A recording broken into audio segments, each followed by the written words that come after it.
हम खबर शामिल करें। आपको बताएं कि इसराइल को तस्लीम करने की बानी पीटीआई की खुफिया काविशें सामने आ गई हैं। कराची और लाड़काना में दीनी जमातों के एहतजाजी मुजाहरों के दौरान बानी पीटीआई के पुतले जलाए गए। तफसीलात क्या है, नुमाइंदा खुसूसी सलमान अवान से जानते हैं। सलमान, बताइएगा, एहतजाजी मुजाहरा किया गया, सरापा एहतजाज है मुजाहिरीन, क्या कुछ मुतालबात सामने आए?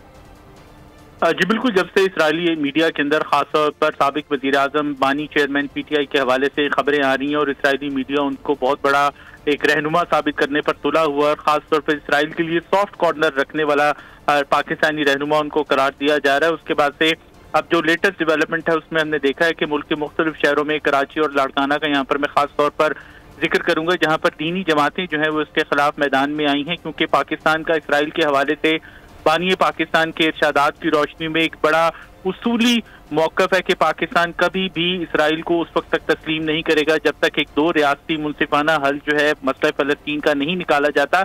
लेकिन अब जो एहतजाज मुल्क गिर किया जा रहा है उसके अंदर हम देख रहे हैं कि मुख्तलिफ शोबाए से ज़िंदगी से ताल्लुक़ रखने वाले अफराद भी शामिल हो रहे हैं, जिसके अंदर पाकिस्तान उलमा कौंसिल है, कौमी यकजहती कौंसिल है, ऐसी दीनी तंजीमें जो हैं उनकी जानिब से बानी चेयरमैन पीटीआई के खिलाफ एहतजाज किया जा रहा है और कहा जा रहा है कि इसराइल को तस्लीम करने के ऊपर जो बयानात उनके सामने आ रहे हैं उस हवाले से उनको वाज़ेह तौर पर जवाब देना चाहिए और उनका मौक़िफ़ जो है वो यकीनी तौर पर पाकिस्तान के मौक़िफ़ के बरक्स है। और जिस तरह से उनको इसराइली मीडिया जो है वो पोर्ट्रे कर रहा है वो बहुत कुछ कह रहा है और ख़ासतौर पर जिक्र किया जा रहा है कि जिस तरह से उन्होंने लंदन के मेयर के इंतखाबात में पाकिस्तानी मुसलमान शहरी के बजाय जैक गोल्डस्मिथ को सपोर्ट किया, तो आलमी एस्टैब्लिशमेंट का एजेंडा है जिसको पाया तकमील तक पहुंचाने के लिए साबिक वज़ीर आज़म को लॉन्च किया गया था और अब उनकी पूरी कोशिश है कि वो मुस्लिम सलमान यहाँ पर हमें फौरी तौर पर हमारे साथ ही मौजूद रहेगा, जब वापस आएंगे तो इसी इशू पर दोबारा बात करेंगे। आपको बताएं कि इसराइल को तस्लीम करने की बानी पीटीआई की खुफिया काविशों पर हम रिपोर्ट कर रहे हैं। क्या कुछ मुल्क में इस वक्त हो रहा है,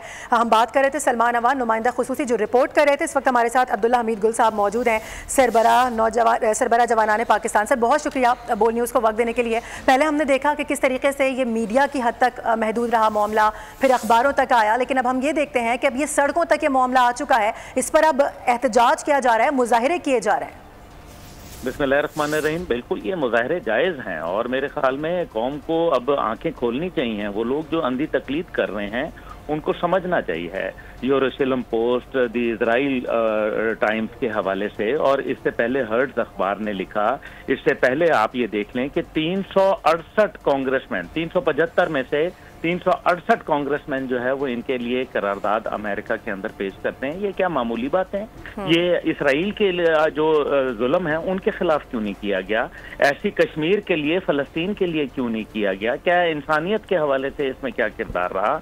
तो इसका मतलब ये है कि ये जो रॉथस्चाइल्ड फैमिली है और ये जो गोल्डस्मिथ फैमिली है ये खुल के काम कर रहे हैं। उनको ये पता चल गया है कि बानी चेयरमैन जो हैं और उनकी जमात 9 मई के घिनौने वाकयात के अंदर, दहशतगर्दाना वाकयात के अंदर मुलविस है। अब वो उस सूरत को किसी सूरत डिफ्यूज करना चाहते हैं।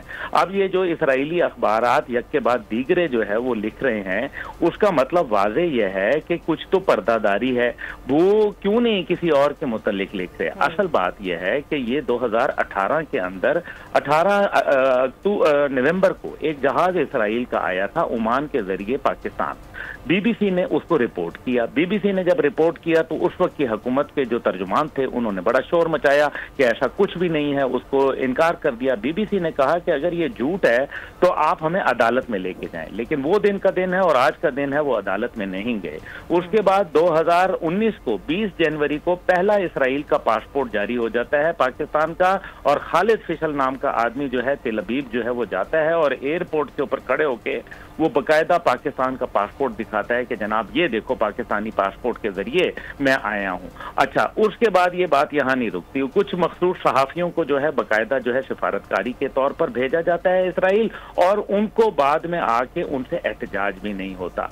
फिर आगे चले जाएं तो आपको पता चलेगा कि इनके जो कुछ खास थे बानी चेयरमैन के, उनको बाकायदा बरतानिया के जरिए खसूसी तैयारे के जरिए बाहर भेजा गया और वो जाके इसराइल लैंड किए।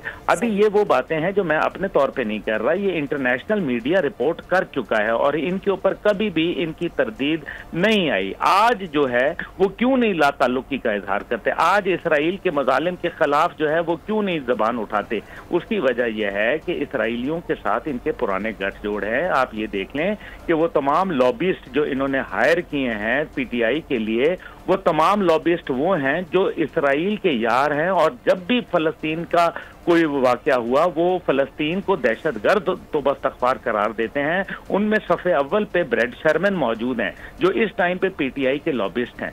इसका मतलब यह है कि क्या इनको कोई और आदमी नहीं मिलता? तो ये तो बड़ा वाज़ेह है कि ये जो दीनी जमातें नहीं हैं जनाब, ये जो उलमा इत्तेहाद कौंसिल है और जो दूसरी यकजहती कौंसिल है, ये तमाम के तमाम वो हैं जिनके साथ हम भी, मेरी जमात तहरीक जवानान इसके अंदर पूरी खड़ी है। और मैं ये आज का नहीं, 2018 का मैं ऑन रिकॉर्ड हूँ। मैंने इस पे कॉलम लिखे, मैंने इस पे टीवी के ऊपर बात की और इन्होंने फिर जो है हम लोगों के लिए जो है जिंदगी अजीरन कर दी। लेकिन कोई बात नहीं, आज वो बात अल्हम्दुलिल्लाह सच साबित हो रही है। और ये क्यों किया जा रहा है? क्योंकि इसराइल और हिंदुस्तान को पता है कि पाकिस्तान बिल्कुल अब्दुल्ला हमीद गुल साहब, बिल्कुल आप यकीनी तौर पर सही फरमा रहे हैं। काफ़ी सारे कॉलम्स मैंने आपके पढ़े थे जिसमें बाकायदा तौर पर इस पर बात की गई है। हमारे साथ मौजूद रहने के लिए बहुत शुक्रिया, और इसके साथ साथ हमारे साथ हमारे नुमाइंदा खुसूसी सलमान अवान भी मौजूद थे, दोनों का बेहद शुक्रिया।